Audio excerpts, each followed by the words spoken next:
Dude, what's all that stuff you have?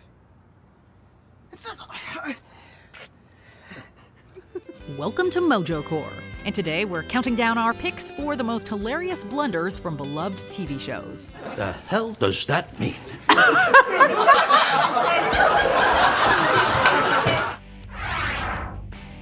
Number 20, Celebrity Comebacks, Parks and Recreation. So Leslie and I have come up with the theme for the campaign relaunch rally. The Comeback Kid. If you watch the bloopers, you'll see that the making of Parks and Recreation wasn't as clean and innocent as the show itself. In one of the more hilarious outtakes, Leslie and Ann are listing some fictional characters and celebrities who made major comebacks. Chris Pratt then improvises a killer line, using the term comeback as a crude pun in relation to Kim Kardashian.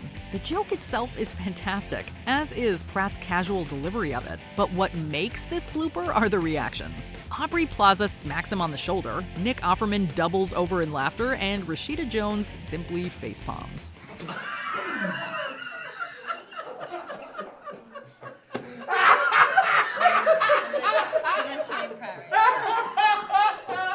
Oh, they gotta make the rap part. Number 19, Plums, Eastbound and Down.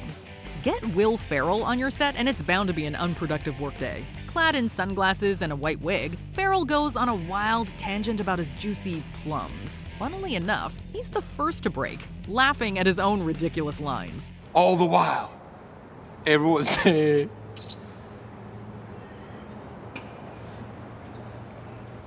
Meanwhile, Craig Robinson stands beside him giggling away, clearly unable to keep a straight face. But this is just the beginning. The actors eventually lose all composure, and Ferrell can barely get through a sentence without smirking or breaking out into laughter. The director eventually yells cut, his actors having clearly been taken by a fit of the giggles. I could feel the tension in the air. Number 18, The One Who Laughs, Breaking Bad. A guy opens his door and gets shot, and you think that of me? No. I am the one who knocks. The inverse to Parks and Recreation, the set of Breaking Bad was far lighter and funnier than the show itself. The bloopers are full of actors breaking and having the time of their lives, even while filming the darkest of scenes. Walt's The One Who Knocks speech is arguably the most iconic scene of the series, but it certainly didn't come through on the first take. Anna Gunn gets through her lines perfectly, and Bryan Cranston turns on cue with a suitably surprised look on his face. But for some reason, he never says his follow-up lines and simply smirks and hangs his head.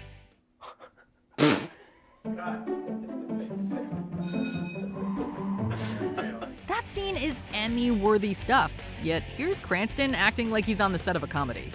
Number 17, The Douche Zombie, How I Met Your Mother.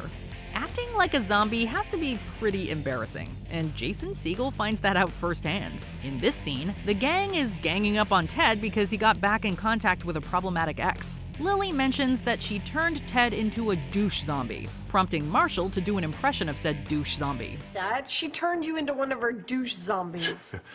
I want to eat you. In the blooper, Segel gets out 5 words before laughing. Well, more like 4. That 5th word came out as more of a squeak. Segel and the rest of the cast then get a major case of the giggles, with Segel even crying and breaking out in a literal sweat. Jason, you got tears in your eyes, honey. You gotta wipe it off. You're sweating. Okay. I look normal, right? Number 16, Whitney Houston is Dead? The League. While more of a cult classic, this show stars some major names, including Mark Duplass, Nick Kroll, and Jason Mantzoukas. The latter two are at the heart of this darkly comedic blooper, which sees Mantzoukas grieving the late Whitney Houston. Rafi doesn't know that Houston has died, and acts surprised when he learns the truth from Rodney. R.I.P. What? Come on. Everybody hates us. Come on. I know. I'm sorry. I'm so sorry, everybody. Kroll continuously breaks from Mantzoukas' exaggerated reaction, and the latter hilariously scolds him for it. Kroll eventually leaves his chair and goes to stand by the bookcase, mostly so he doesn't have to look at Mantzoukas. But this does not help, and the results are comedic gold. What? Oh, no! Oh, my God! Whitney's dead? Oh! How's my... I can hear you laughing at... Number 15, Hitting the Egg, MASH. A revolutionary bit of television, MASH is a hilarious medical comedy about surgeons in the Korean War. Alan Alda stars as protagonist Hawkeye Pierce, who, in this scene, is tasked with squashing an egg. In the completed scene, Alda simply smacks the egg inside the food tray. All right, that does it. The irresistible force is about to polish off the immovable object. It doesn't go as smoothly in this blooper. No, it's actually a complete mess. Alda accidentally hits the tray while moving to smack the egg, sending its contents flying everywhere. This causes Mike Farrell to fall to the ground in laughter, and he ends up taking the whole table with him. The irresistible force is about to polish off the immovable object.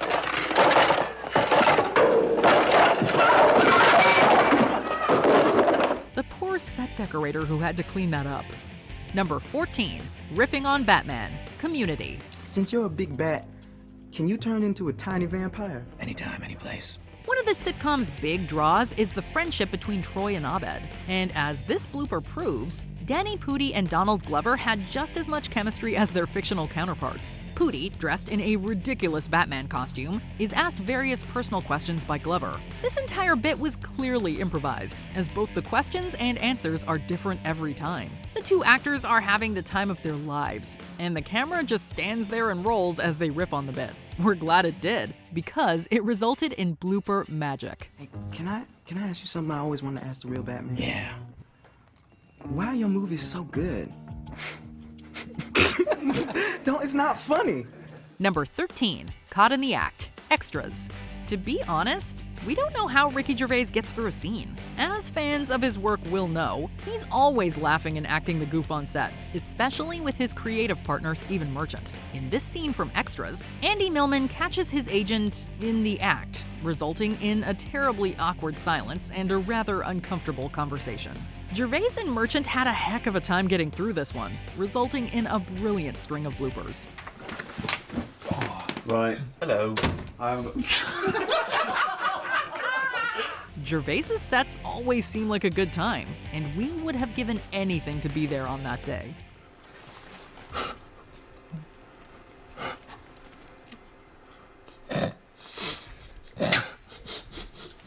Number 12, Blair Underwood, Brooklyn Nine-Nine. In the second season of this acclaimed cop comedy, Boyle takes everyone for a fun weekend at his ex-wife's beach house. Much to everyone's chagrin, Jake brings along the uncharismatic Holt. Ain't no party like a Captain Holt party, because a Captain Holt party is a total surprise to everyone. Sensing a lucrative business opportunity, goofballs Scully and Hitchcock try to rope Holt into an offshore casino. Hitchcock asks Holt if Blair Underwood would be interested in being a spokesperson for the casino, causing Andre Braugher to break and curse him out. You think Blair Underwood would be a good spokesperson for a floating casino?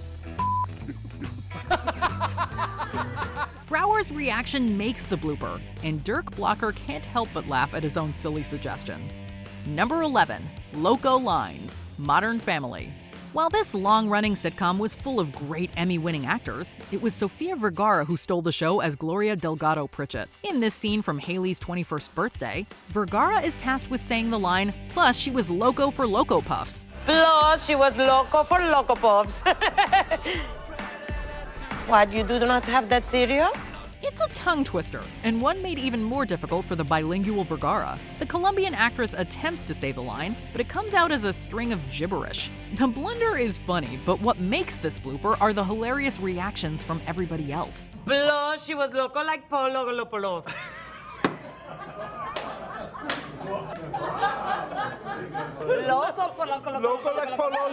No one can believe what they just heard, and they all react in complete befuddlement. Even the crew can be heard laughing. Number 10, The Ballad of Roberta Bondar, Letterkenny. A beloved Canadian comedy, Letterkenny has drawn acclaim for its colorful characters and fantastic scripts that keep the wordplay coming at a rapid clip. One of the show's best scenes is a 7-minute story about Canadian astronaut Roberta Bondar. Pull his space pants down. I'm sorry. We'll get her. By the looks of the bloopers, this scene was almost impossible for Jared Keeso and Nathan Dales to get through. The two keep cracking up throughout the story, with Dales laughing off to the side and Keeso ruining his speech with fits of giggles. It was all too much for the director, who eventually called for a cut and a break. Good idea. Yeah. Number 9. Betty White's dating profile. Hot in Cleveland. Working with Betty White must have been a real treat. I signed up when my bender was over. I signed up when my bender was over. Not just for her professionalism, resulting in 5 Primetime Emmys, but because she was so stinking funny. Hot in Cleveland was a late career surge for the iconic actress, in which she played a caretaker named Elka. In Season 2's Bad Bromance, Elka reveals that she's on a dating website under the name Bender Over. So named, of course, because she signed up after her bender was over. Duh! This line really tickled White, and it took her multiple takes to get right. At one point, she even starts slapping herself in a desperate attempt to knock the giggles out. It didn't work. I signed up when my... I signed up when my... Number 8. Spanking. The Big Bang Theory. Oh my. Sorry.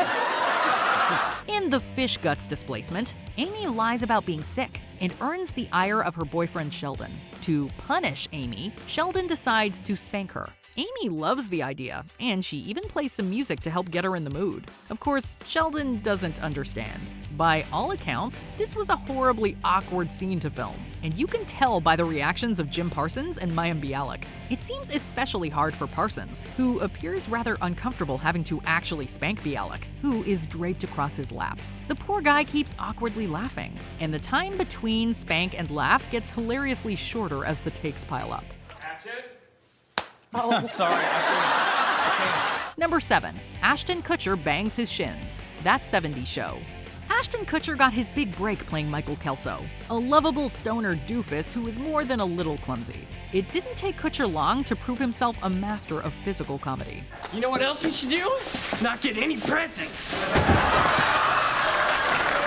The show's 12th episode is a Christmas special, and Eric's older sister Lori comes to visit. She attracts the attention of Kelso, who excitedly leaps over the basement couch in order to speak with her. Kutcher did this stunt for real and ended up slipping on the blanket, sending his shins directly into the hard table.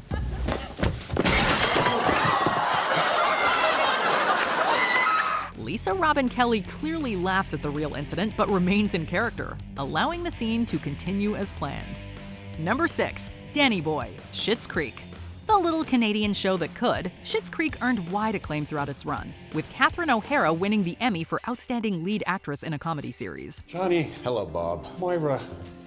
So good of you to come. John said we had no choice. In this wickedly awkward scene, O'Hara's Moira Schitt is asked to sing Danny Boy at Carl's funeral. It's a hilarious moment, and we don't know how anyone kept a straight face throughout it. Indeed, the entire cast laughs in the middle of O'Hara's tune, with John Hemphill being the first actor to break. Ooh, Danny Boy, are you really going to let me sing?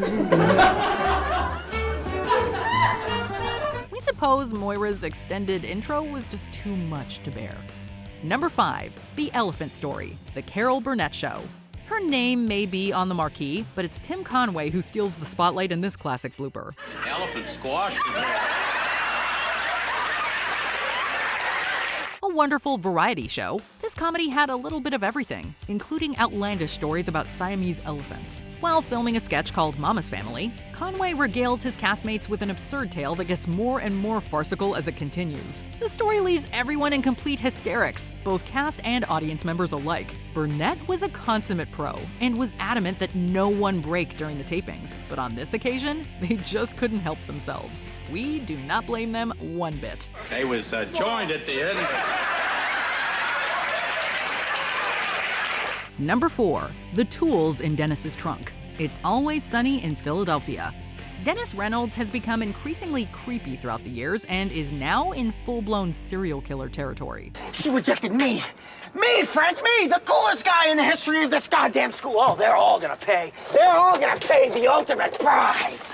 There is strong evidence of this in Season 7's The High School Reunion, which shows Dennis keeping the likes of duct tape, zip ties, and plastic gloves in his trunk. It's always hilarious when Glenn Howerton goes full rage mode, so we can only imagine how difficult it is to film these scenes. He keeps the other 4 chuckling throughout these bloopers, as they can't watch him get angry without cracking up. Their giggles eventually infect Howerton, and it's not long before even he can't keep his cool. What's all that stuff you're grabbing, dude?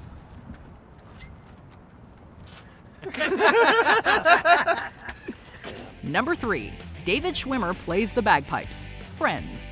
This sitcom is chock full of iconic moments, like Ross playing the bagpipes for his buddies. David Schwimmer plays the bagpipes himself. Well, plays is a strong word, and his castmates can barely hold it together.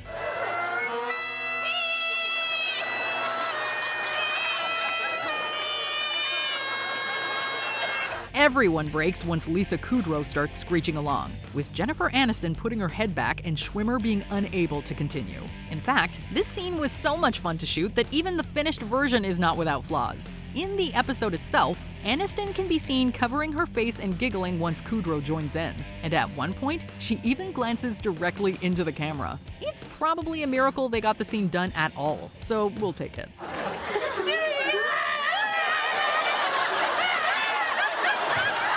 Number 2. Michael's Plasma TV, The Office.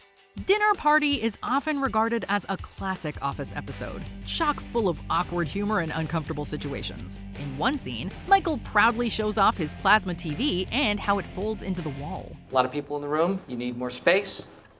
Voila, right into the wall. Wow. This being Michael, the TV is the size of a tablet, folds maybe an inch into the wall, and is so small that he has to stand in front of it. It's a string of hilarious circumstances that had everyone in hysterics. This was the first episode filmed after the 2007 writer's strike, resulting in a giddy atmosphere on set. Carell says they're never going to finish this episode, and while they did, we don't exactly know how. We have 2 speakers. What? Honey? Oh, Jesus. This is terrible. We'll never finish this episode. Number 1. Elaine vs. Frank, Seinfeld. This sitcom is packed with classic bloopers, most of them involving Julia Louis-Dreyfus. She clearly enjoyed working on the show, and it's often her who breaks first. Usually it's something that Michael Richards does or says. But it wasn't Richards who sent her off the deep end here. It was Jerry Stiller. What the hell does that? Come on, okay, let's go. Stiller himself never breaks, aside from the odd smirk. But Louis-Dreyfus could not get through this scene if her life depended on it. She continuously chuckles at Stiller, finding his line delivery just about the funniest thing ever. And frankly, so do we.